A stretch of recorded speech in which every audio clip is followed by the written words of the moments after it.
Right.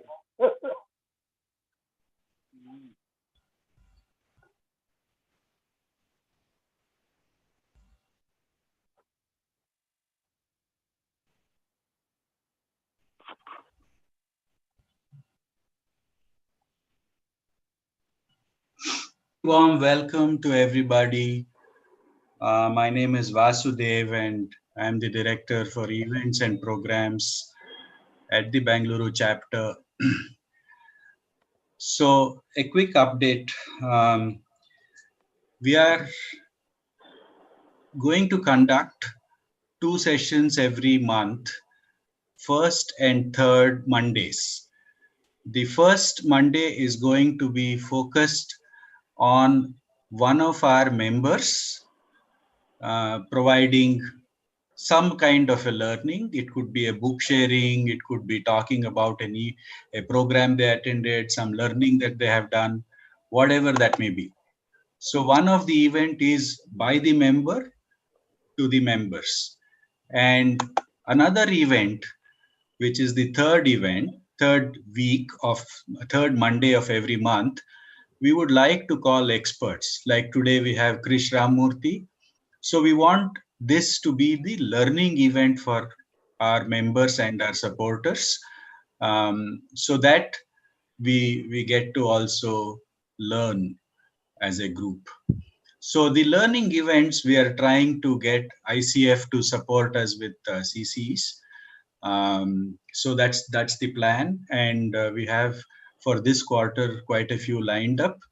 And all of you who have subscribe to ICF Bengaluru mailing service of MailChimp, you will get notified. But all of you who have not, I've put link here on the chat. Please click on this and subscribe to the MailChimp account so that you will get notified. So Rashmi, the floor is yours, please. Yeah, thanks, Vasu, and thanks for all those updates. A quick introduction of our facilitator today and our speaker today, and a request. Any questions, please put it on the chat box. We'll try and so Krish, are you going to pause in between for questions, or do we take questions at one go in the end? How would you like it? We can take it as we go along, no worries. Okay. So one eye on the chat box would be mine. So you can continue with the presentation. Absolutely. And whenever you think it's time for a pause, just ask if there are any questions. So as in when you have the questions, just put it down there. They will be definitely answered as time permits. A quick introduction before we go ahead with the program. Krishna Ramamurthy, 57 years old, this is how he wants to be introduced, is based out of Chennai with a 35-year experience in people development at national and international organizations. One of the very few to be certified in Social Cognitive Neuroscience and the only Indian to be admitted to the Association of Professional Executive Coaching and Supervision, a master trainer, Situational Leadership, which was awarded by the late Dr. Paul Hersey, and he's also certified in a number of other assessment instruments. Well, modest, humble he definitely is. Without wasting time and without much ado, I hand it over to you, Krish. Take it over, and we will stop you with questions. Thank you very much. Good evening to all of you, and it's an absolute pleasure to be amongst the great professional coaches, facilitators, trainers, managers, whatnot. It's an absolute pleasure to be with all of you. I don't know if I'm a specialist. All I know is I've been working on the neuroscience approach to coaching for about 12 to 13 years now. And therefore, I would know a bit more deeper than probably many of you would. Therefore, that doesn't make me a specialist. Now, the topic for today is applied neuroscience for coaches. And as I start, I would want a number of questions to come in. And of course, keeping the time within our consideration, we'll try to answer all questions. If there is something which cannot be answered, we can always take it offline. Right? With that, I start. If that's the picture that I present to you, and ask you a question. Are we managing our brain? Or is our brain managing us? What would be the response?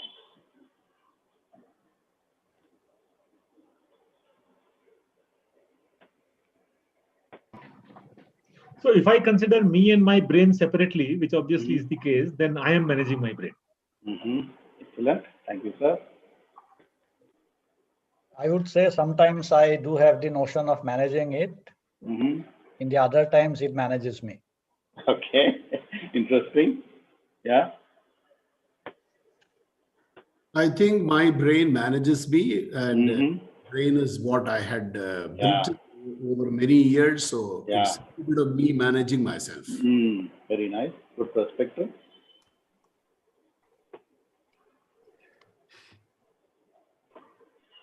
Anybody else before I move ahead? There are two parts to it. Right. There is one parasympathetic, and then the which is managed by itself. You don't get into that. It's an autopiloted trance. So there are some part which I'm aware of. I can take charge of it. Right. So if you typically look at thanks for all those great thoughts. If you typically look at a day that we go through, how much of the work that we do, like Akhilesh said, is on autopilot mode? How much of the activity is on a very conscious thinking decision mode?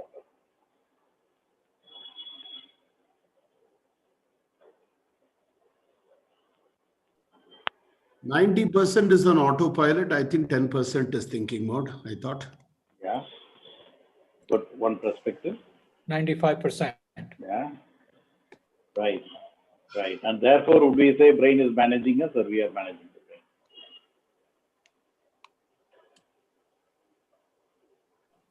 Right. Yeah, I think even I know that there are theories about conscious mind and subconscious mind and unconscious mind. What I believe is that over a period of time, whatever has been fed into subconscious mind is also fed by me. So when I look at it from that perspective, I think it's still managed by me. For the moment, I would try to keep brain and mind as two separate organs. I will separate them. I would not even call mind as an organ. I would call brain as an organ which manages the mind.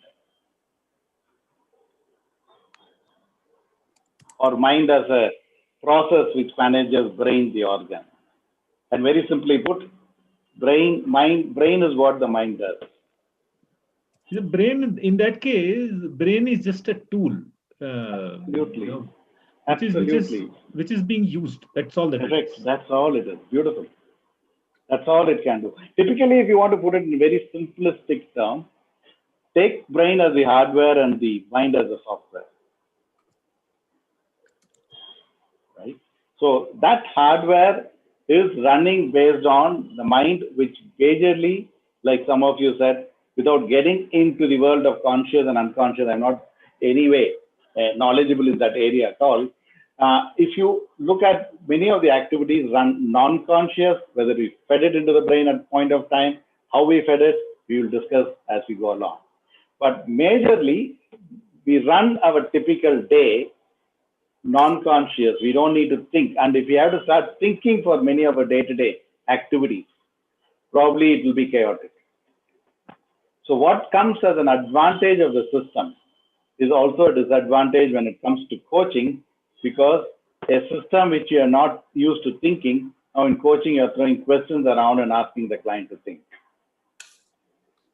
Right? So otherwise, I'm running autopilot, I'm running this, I know how to switch on a computer. For example, the best thing would be is if someone is asking, and today I'm enjoying that, my wife is trying to work with Excel, she's trying to learn. I don't know how to teach a command, but I know how to do a command. It has gone so much into your memory, brain, subconscious, non-conscious, whatever. You know how to do it, but to tell her how to do it, wait, I'll come and look into your laptop and teach. And you will experience all this. Anytime you ask someone how to do this, they'll just jump into your laptop or they'll jump into your mobile phone and say, do it, because it's operating at such a great speed. We don't know how to teach that, right? So when the client is coming to a coaching situation where he has been operating on habits, on behaviors, on learned behaviors, which he thinks has been serving him well, and you are challenging him how that is not as effective as he thinks it is, that's the time the brain starts really operating, and then he's starting to think, what should I do? Therefore, typically, as coaches, we are trying to throw light to the brain of the client. I think the way I see the situation, and of course, we all have different perspective to it, if we are able to work with the client, throw the light inside, create that insight for the client, then I think largely our coaching has been successful. I'm talking of coaching here because I know I'm talking to coaches. I'll probably replace it with facilitators, trainers, teachers, counselors, parents, whatnot, right? So if you really look at that part, that bulb movement, the R movement, inside movement, whatever you want to call it, really sends the brain under stress mode. I'll talk about why why a R movement, an inside movement initially looks very fascinating, but slowly moves into a stress mode. But consider that person on the black as your client and you as the coach holding the light for the client with his light in the brain to see the world from a different perspective. Passing there for any questions, comments, or different perspectives.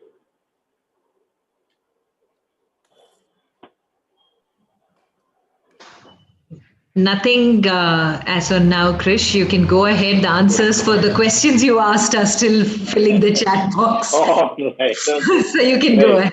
Thank you. Right. No worries. So, what is EQ? If I have to ask you that question, and probably with our chat box, we can throw it open. What is EQ?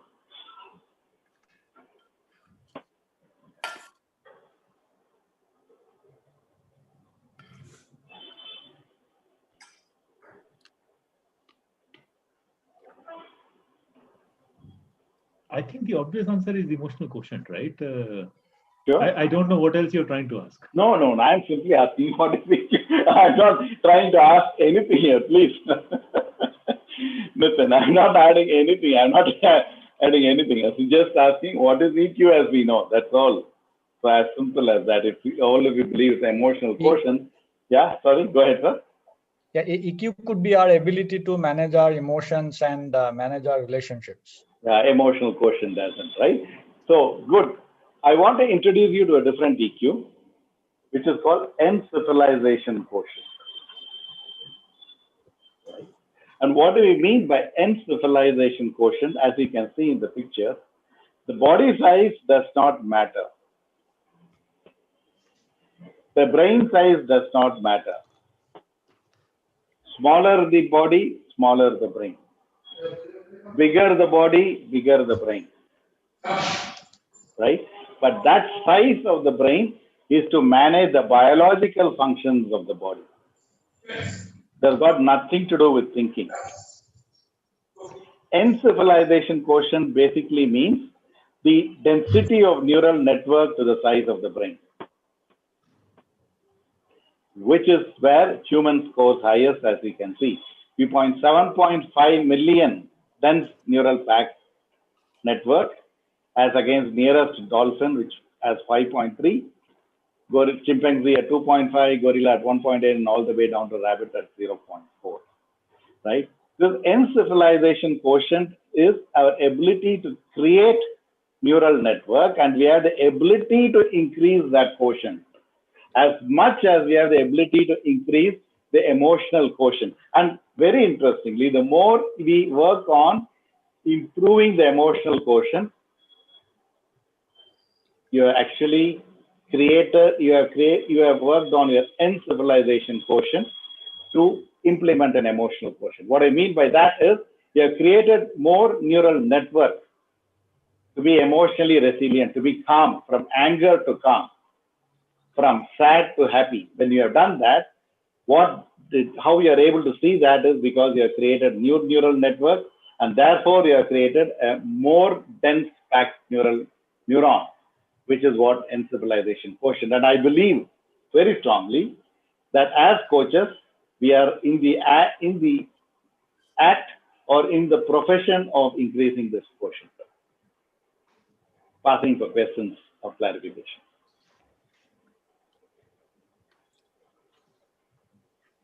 The question, is it enhancing networks or is it creating new networks, or what is it we are talking? First is enhancing networks. Second is creating new networks. Okay, thank you. So, Krish, does that mean that if our encephalization quotient is high, our ability to learn also increases? Is that what? Absolutely. Very well said. Yes.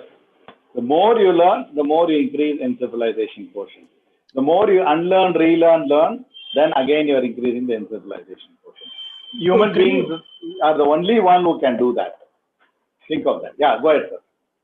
So, Krishna, can you elaborate more when you say enhanced network? What does it mean?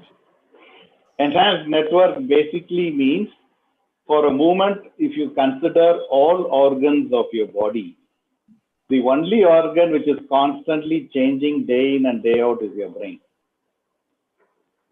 Because of new experiences, new learning, new way of looking at things, interacting with people, looking at the world very differently, dropping something that you don't want to look at, working on yourself, professional development as in, personal development as in, all that creates new neural networks.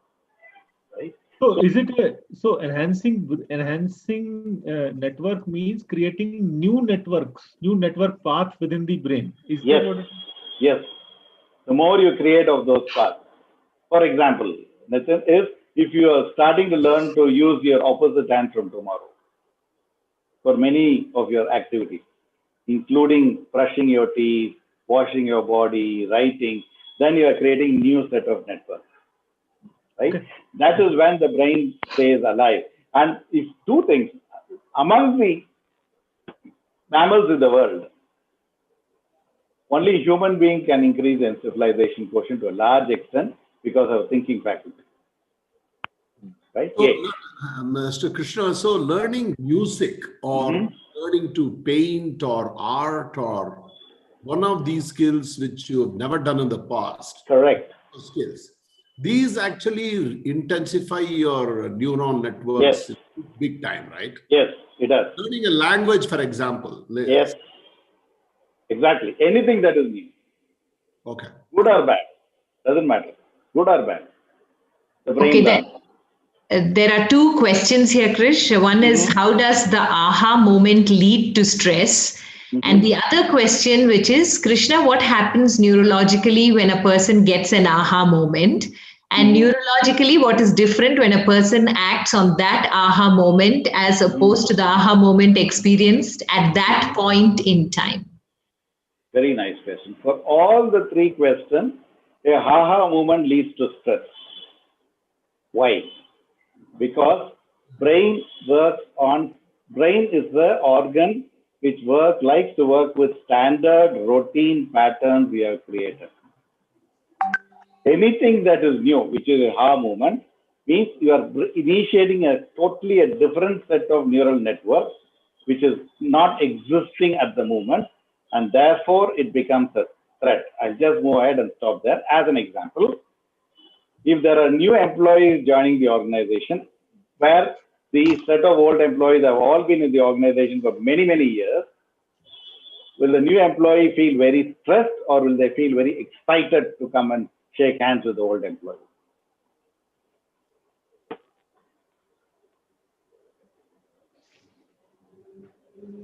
I would say depends.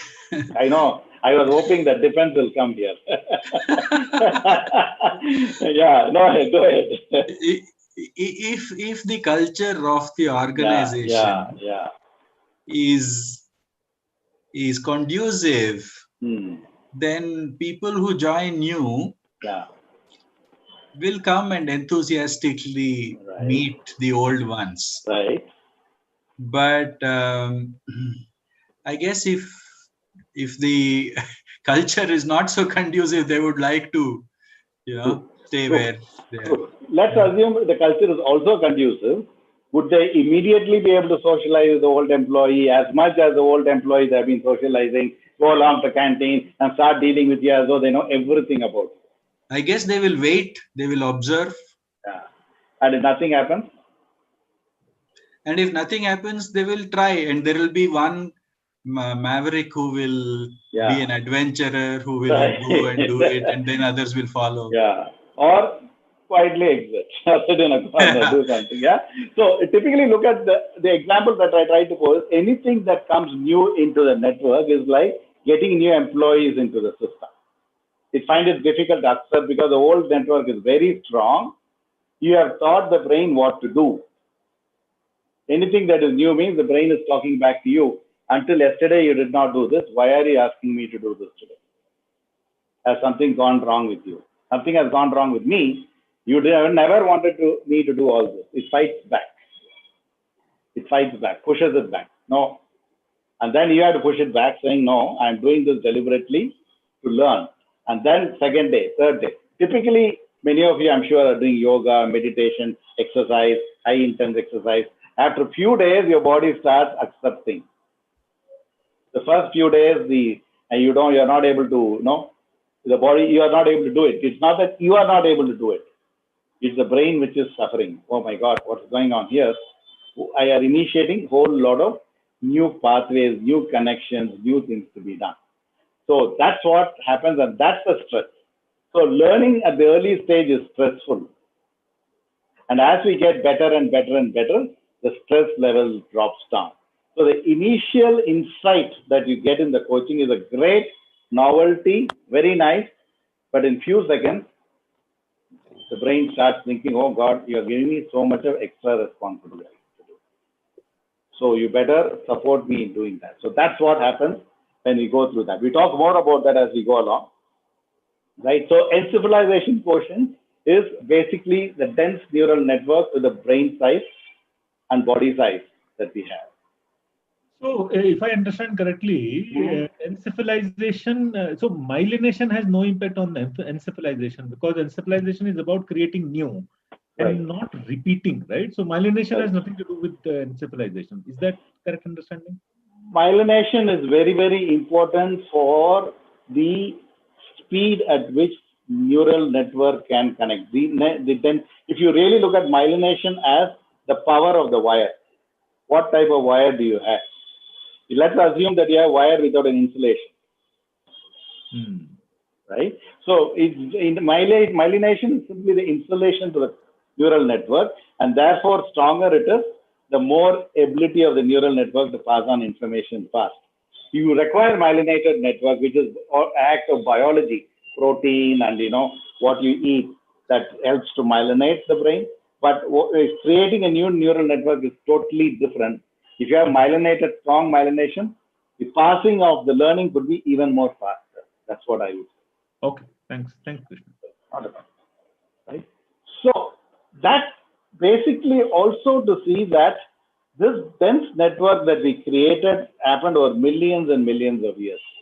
Right from the forest we came, we had very limited needs in the forest of eating, sleeping, and nothing more than that.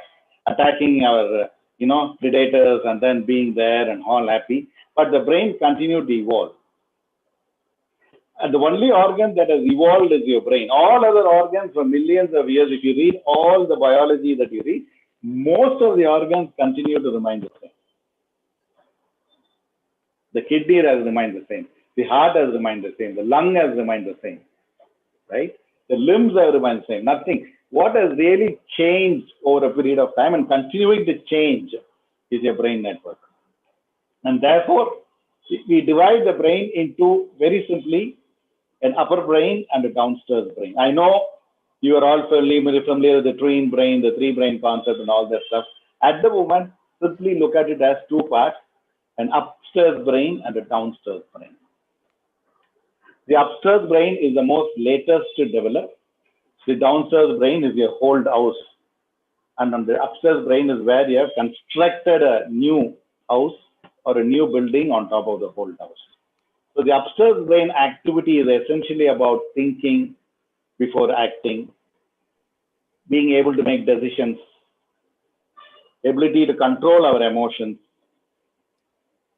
focus and concentration, empathy, self-awareness, all needs a comparison of what you know against what you are experiencing. I'm repeating, you need to compare what you know against what you are currently experiencing. That's a decision-making function, which happens from the upstairs brain. On the contrary, the downstairs brain, or the lower stairs, is essentially about anger, freeze, fight, flight, fear, which came from the forest days.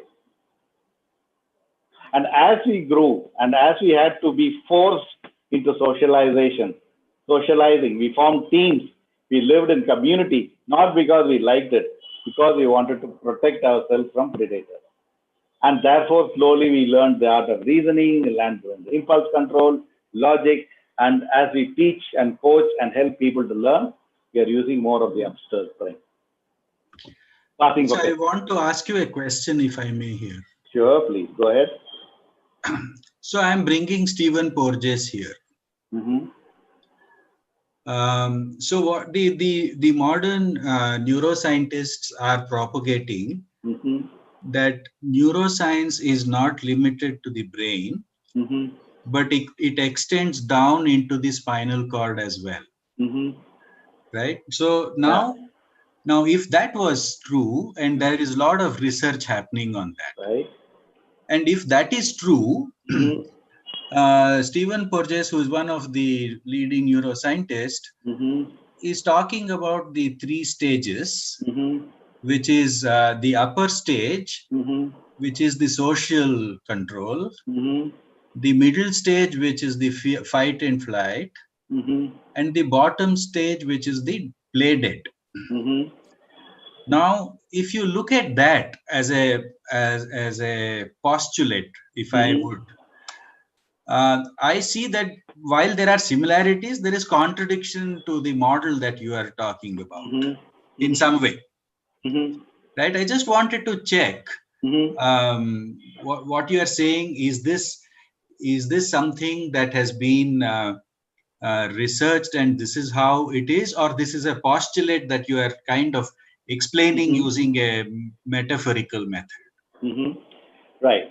2 answers to your question. One is, please hold on. I'm coming to that part that you asked. Okay. All right. If my question was premature, sorry. Yeah, right. Not at all. The second is, this is what the brain does. You can research, proven. You can go and look at all the brain scans that people have. There's no metaphor here. I'm trying to add stories to make it easy on you. That's all. Right? I'm not adding anything up here. So just have to be mindful of that. Right? And therefore, the downstairs brain is all about what we develop at the early part of our life. When I say early, I'm talking about in the forest days. Right? So from that point of view, majorly moment to moment, we are bombarded with fear, flight, fight, and freeze. What is that? Please repeat. Fear, flight? Fight, and it's there in the slide. So flight, fight, freeze, and fear. For example, you post something in Facebook. No one even sees your Facebook posting. What is our reaction?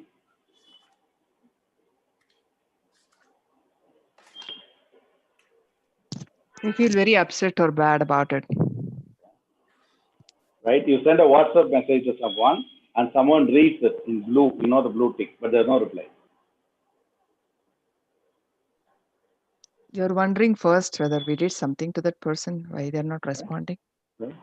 So if you literally live it moment to moment to moment, majorly our downstairs brain are action, because if the downstairs brain is not in action, our survival will become a question. So Krishna, sorry to interrupt, is it the same thing as mad, sad, glad, and scared? Because you get angry, you get scared, which is almost the flight or fright. You get angry, or you get sad because something is not happening to you, or you get very happy because something is happening to you. You get good food. A tiger kills a deer, so it's happy. So is it these fundamental four emotions: mad, sad, glad, and afraid? Is it that something? That is an emotion, right? Okay, that's so that comes from the middle part of the brain. Yeah. This I'm talking of a physical danger or a perceived danger.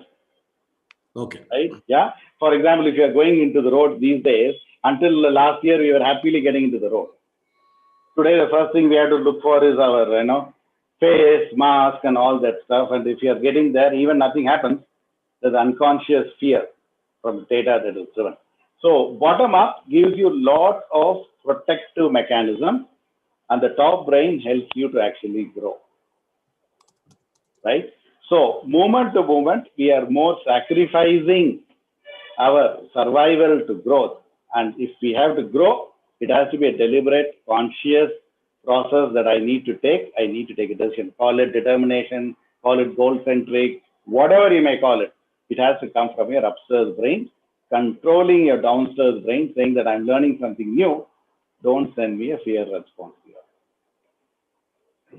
So when we work with students, children, parents, schools, we literally teach them the three parts here. If you close the brain, the hand model that probably you know, the thinking, which is your closed fist, the LO, which is a half open, and your fully open palm is your feeling downstairs brain. So literally, if you know that, and if you're wanting to work on mindfulness, this could possibly help you do that. I'm aware that you all know this, so I'm taking the liberty to move on. Right? Now, what is the consequence of this upstairs brain and downstairs brain? Simply looking at the leadership zone. Today, world, all of us, coaches, facilitators, trainers, managers, people development community in general, are working towards making leaders who are self-transforming. We want people to self-transform. Move away from seeking information, not a prisoner of belief, not a prisoner of thought. Emotionally very intelligent. We work with mindfulness, we work with yoga, we work with many things, right? And when we do that, we are actually operating between a conditioned brain, I would actually put it. I want to replace this mind here with brain because it's a Google picture, of course. Conditioned brain and a self-authoring brain and a transforming brain. So we are moving from a conditioned brain, and if you want to equate brain and mind for a movement, no problem, do that, to all the way to opening up a freedom, which is actually operating between free want and free will. And big time we operate with free want because free want subsides fear, flight, and freeze. Free will initiates fight, flight, and freeze. New goals that you want me to do, exciting though, comes along with the responsibility to change. It's much more easier to operate with free want than with free will. And therefore, we are operating between the downstairs and the upstairs brain. And if you are working with managers and leaders, we are actually helping them to transform from a transactional leadership to a transformational leadership to whatever other senior leadership, servant leadership, whatever leadership we're talking about. We are moving them from the lower part of the brain to the higher part. Passing there for a few questions before I can move on. So, Krish, is this physically like that, where we attribute the conditioned responses in the lower quadrant of the brain and the freedom in the top quadrant? Physically, are the neurons or the cells located in that way? Yes, the physical parts are actually located that way, right? The transforming mind is where your executive function works. Think, act, decide, do. And in the bottom part is where, below the limbic system, works as someone in this group talked about, the sympathetic nervous system, the parasympathetic nervous system. It's all connected to the bottom part of the brain, directly connected to the spinal cord to send information into your body quick and fast. So we are able to survive moment to moment. It It will doesn't be have to. interesting. If you literally look at it like a CEO and the security guard, if the security guard keeps going to the CEO for instruction, he's going to be in trouble. So sometimes he has to take decision and execute it. Sorry, go ahead. Get a question. So I was just wondering, it would be nice if we look at, and I think that's something we will do, is to superimpose this with our common understanding of the brain, which says the logical brain, the rational brain and the emotional. Rational brain, the memory, the right. So we have these 6 parts of the brain that we are very familiar with. So it'll actually, I think it's a great thing. Yeah. But I simply wanted to make it simple without getting too complicated. If someone has not been exposed to neuroscience, then I don't want to send a fear response here. So Krishna, just a thing. So beliefs, values, or attachment to any ideologies, etc., which actually condition your mind, are actually free want, right? Because they chain you into a way of thinking and bring you down to a particular. Like I read this book called Homo Deus by Yuval Noah Harari, where he dismisses, he says the notion of the myth of free will can take place when you get rid of ideologies, which is actually more free want. Right. The more you subscribe to something as I believe in this, you are actually not having a free will. Right. Right. Interesting. Yeah. And as coaches, we are moving many of them from free want to free will. That's correct. But that's the difficulty.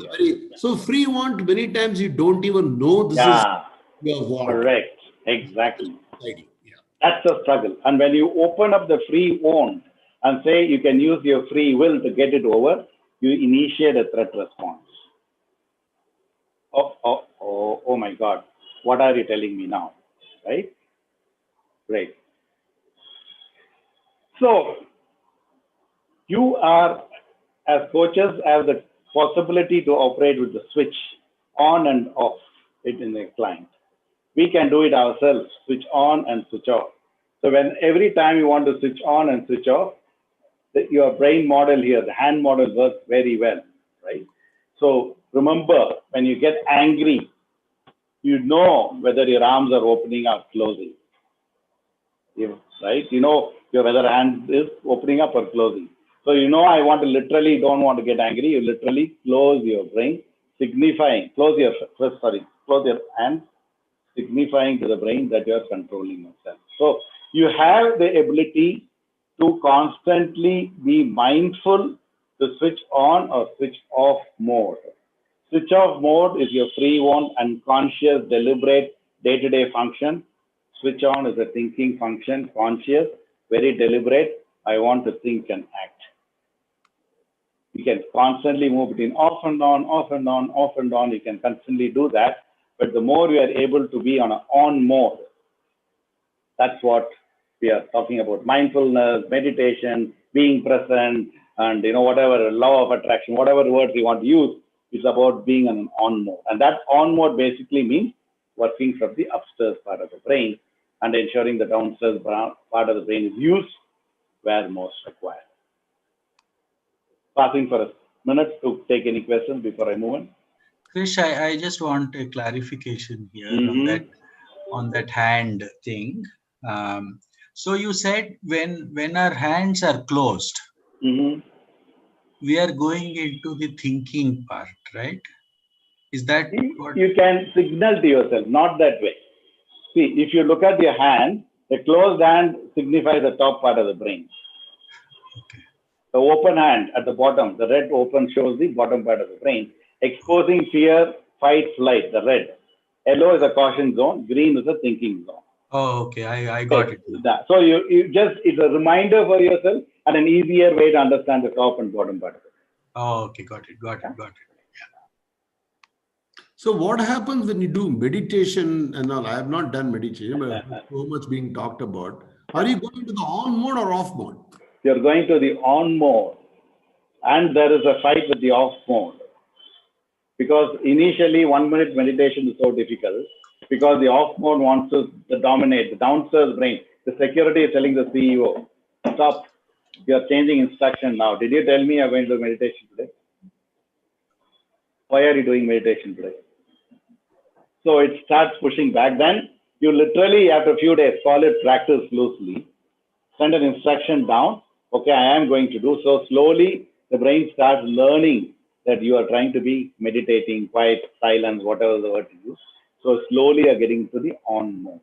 The more on you are, the more aware and more responsive you are, rather than an off mode, which is more a reacting mode and operating from the downstairs. And the more you meditate, the more you are going to increase the encephalization quotient, because you're going to increase the pack of dense neural network. And they also say the size of your brain.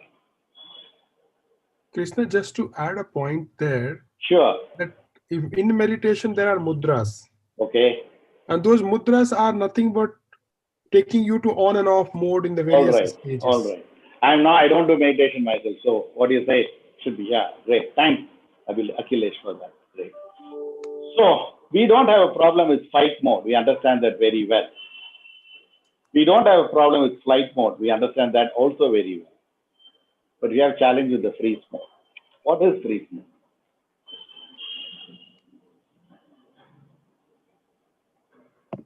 When in a dangerous zone, you put a brake to the car and don't move. But you don't know what to do, you just freeze. Yeah, one way. Yeah, sure. Freeze is becoming numb. Okay. Where you imagine that you don't have a problem. Wonderful. Our submission to freeze mode is it's three: sense tense, tonic immobility, flop and drop. Sense tense is first I see that 100 people, Bangalore, my reputation is at stake. Is a sense tense mode. Step 2, it leads to immobility, which means I'm not even able to present my talk today. More immobility and I'm not handling it. Third, step 3 is flop and drop, which means I literally drop on the ground, not able to get up and move. As a simple thing, as a simple example, if a very simple example, you see a dog at your street coming fast at you, first is a sense tense. Then you are trying to move, but your shoes or your, whatever you are wearing is giving up. So then you're unable to move. That sends more fear, fight, flight, freeze response to the body. Neurotransmitters takes over, like Akhilesh was saying, sympathetic, parasympathetic acts. And then we get it immobile. We are not able to move. And then the dog is come. It's at you now. You don't know what to do. You literally flop and drop, hoping somebody will come and take you. So a freeze mode really gets into a sense tense, tonic immobility, and flop and drop. From a coaching angle, a sense tense can be asking a client to recall a very difficult event in life. The more he recalls that event, his body is now preparing him to handle that danger which he is experiencing. And the more he is going to experience that, and the more he is also experiencing now, in combination with what he has experienced before, there's likely to be a flop and drop. That's where you see emotional problems, people are having difficulties, etc. So we have no problem understanding the fight mode, which is just fight back, which is very good. Flight mode, which is also very good, run away from it. Freeze mode is where we have the problem. Sense tense, tonic immobility, flop and drop. So if you really look at this slide, which we are trying to borrow from Grace, that if you on one slide see engaged and disengaged, on the other side, on the other side, you see between ripple and attack. So you see the freeze, the fight, the flight, and the phase mode in those quadrants. And our goal in coaching is to move many of them to the phase mode. Engage and attract. Deliberately go and make the change. Help the client when you make this change, what is it going to lead in terms of fight, flight, freeze, tonic immobility, flop and drop, sense tense. Work with those and help them to move to the phase. So what happens when the yes but happens? You may have to repeat that question for me. what happens when the yes, but. Yeah. If you take yes, where would you place it in this 4 quadrants? Yes would be either the fight or face. Okay. So if you put it in the face mode, and the but would be? But would be flight. Now let's assume that if you put the S in the flight mode, you said, right? It can be flight or face, you said. Yeah. Yeah. No, fight or face. Fight or face. Let's put S in the fight mode. Fight mode. Yeah, it is Yeah, in and the where fight would you mode. put the but? But would be in the flight mode. Flight mode, right? Leading to what? So again, the past example, it will go into tonic this thing, and then go into flop. And very simply a dilemma. Yeah. Dilemma. So if you are very clear, I want to face, then the dilemma is almost less. Then what is dilemma is using 2 neural pathways at the same time. When 2 neural pathways are competing for your attention, that is dilemma in its simplest term. Beautiful. Also consider the current Curtis Reisler has not gone ahead to talk about 3 other types of responses called the flooding, the fawning, and the fatigue.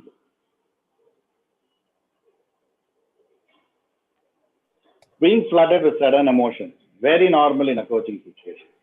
You're all experts, you know that. Submitting a larger threat or a captor. Sponsor says you need to get coached. I want you to become a better leader, whatever.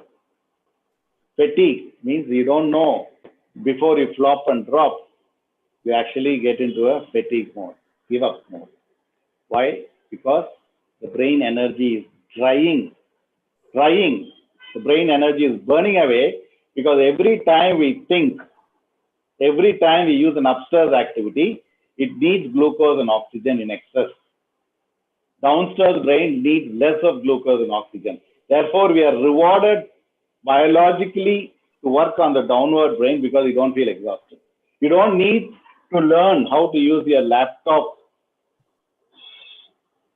It's a downstairs activity, but you know it. It goes on and on and on. But if I teach you a new thing, like Nitin was working on YouTube. Now, if I had to work with Nitin and teach him how to work with YouTube, that's going to be an upstairs activity, leading to a drain.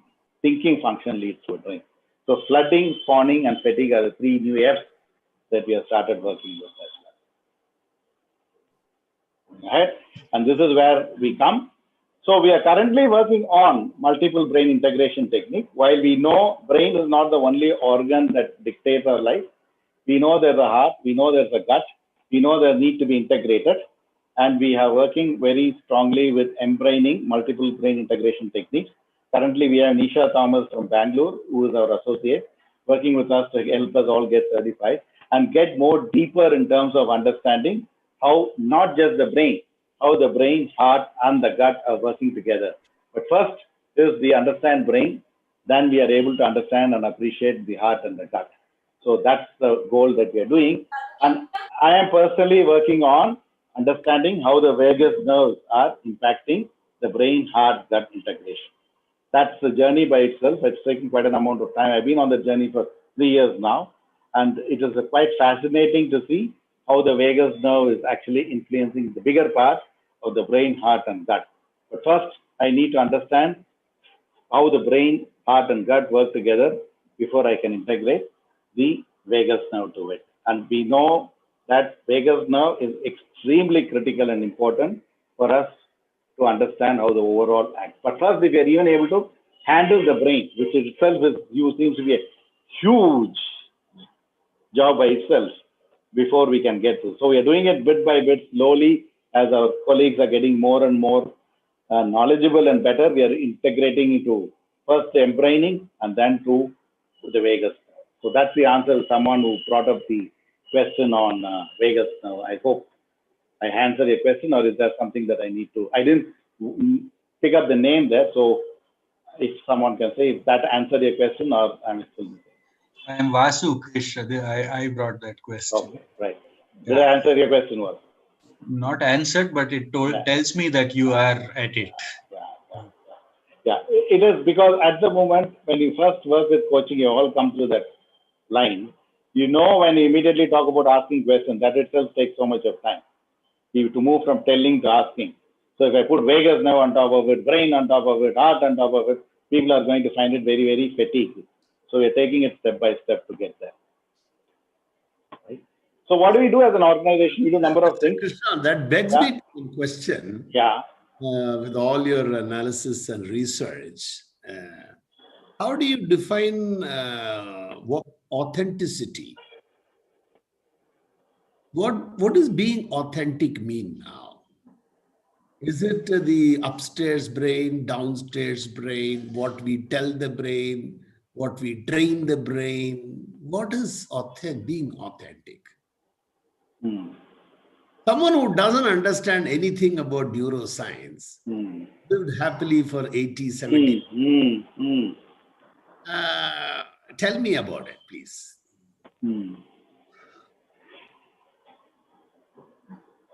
First, to me, if, for example, Mr. Raghuram, you are being very authentic here, you are sending a threat response to me.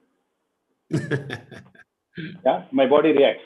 Oh, what should I give him as an answer, right? Let's take the screen. You're going and meeting your CEO, and you know for certain that the decision he's taking is not going to work, and you want to be brutally honest with him. There are a lot of freeze phase mode we operate in.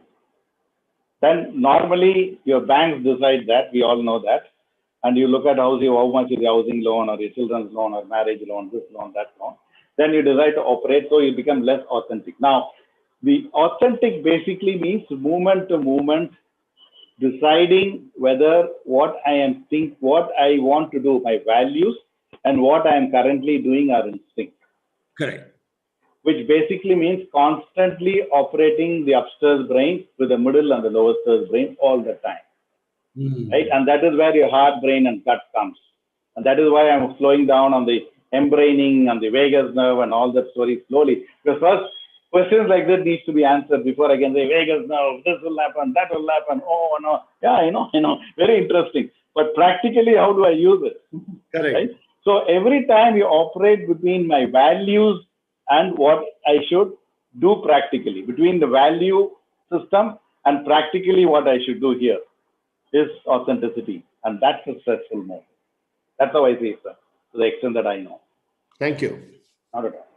Right? So moving ahead, what we do as an organization, we do ICF accreditation for all the 3 levels. So far, we have qualified 100 people. We do a lot of work with those people on applied neuroscience. We work with Amy Brand, who has written a book on applied neuroscience for coaches. We have signed up with her. I represent her and teach her book. And recently, your colleague in Bangalore, Vivek, is working on starting micro bite-sized coaching program for people who are very passionate. I also run a program of certified cognition interventionists for counselors and helping agents. We are affiliated with Investors and People Institute to drive human capability, with CMI London to get all our courses certified. Disha Thomas, who is in a Bangalore chapter, we are working with her to get embed coaching. You may want to see yourself working with her. And when we are working with the MCC journey, we are exposing all our people to Marshall Goldsmith, certified facilitator and coach program as well. So that's what we do in brief. And our associates are Marshall Goldsmith, Marcia Reynolds, you may have heard about her. I think she has talked in Bangalore chapter. Mente, Amy Brand, and these organizations. AQR International is where we bring our mental toughness into work. Debono thinking, I've been working with it for many, many years. Social style, entrepreneurial DNA, and then helping agent through EAP and International Association of Counseling, CPAD, and IQ activity. Right? So those are the stuff that we do. Questions, or any type of question. I'm not sure about the time here, but whatever the time is, if somebody can keep track. So Krish, before you dive into the question and answers, allow me to thank Vivek. Allow me to thank MG. I'm tracing the route that I found you. Oh my God. So I know. A big thanks to Vivek, big thanks to MG Big thanks to Suresh Krishnamurthy, whom I thought was your brother. It's we look bald now. Both of us are bald, by the way. and both of us live in the same area as well. Sorry, sir. Go ahead. Yeah. And thank you very much for the time. Yeah, so my grandmother was a teacher. And she used to tell me that how would you look at a teacher? And the early lessons that I got was, if the teacher enthuses you or inspires you to study a little more on the topic, then that teacher is a great teacher. Okay. By yard of that statement, or my grandmother's thing, I think, Krish, you have put a lot of curiosity in us and our members. I think this is a fabulous way to look at how the brain works and how we work with our environment as coaches, especially our clients. I think the interest to learn more is what I am sure our members are going to take forward from here. So thank you very much for your Pleasure time. Is mine. Pleasure is mine. And thank you for being so open, answering questions, clearing all the doubts. I think our members would have got quite a lot here. Thank you very much. Pleasure is mine. Thank you very much. So thank you everybody for making it. So like in Carnatic music, right? Tanya Vartanam is before the Mangalam. So I want to say this thanks to Krish, so that people don't drop off. And now question and answers. Back to you, Krish. Thank you so much. And Pleasure. truly thank you for spending time with us. So much. So nice. Thanks so much. Appreciate that. Yeah. Any questions, answers? Any questions, please? Krish, Winston here. Could you just comment on the point of normality when we are talking about the top and bottom brain? What does normality mean here, sir? I really need a clarification. When you talk of human beings being extrovert and introvert, okay, there is a central point known as the point of normality. Okay. Where would this come when you refer to the brain?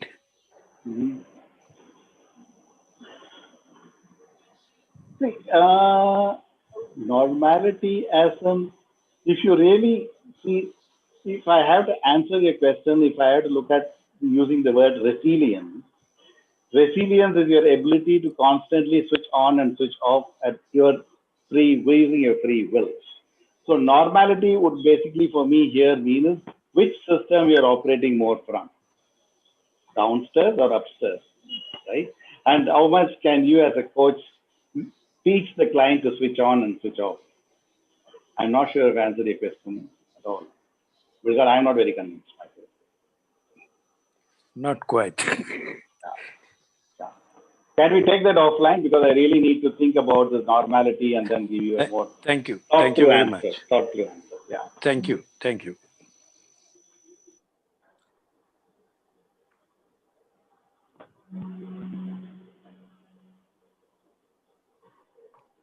Thanks, Krishna.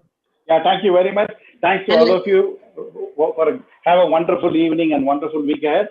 Thanks for the opportunity, and thanks to all of you. Thanks to Vivek. Thanks to everyone for making this happen. Thank you and bye. Thank you, sir.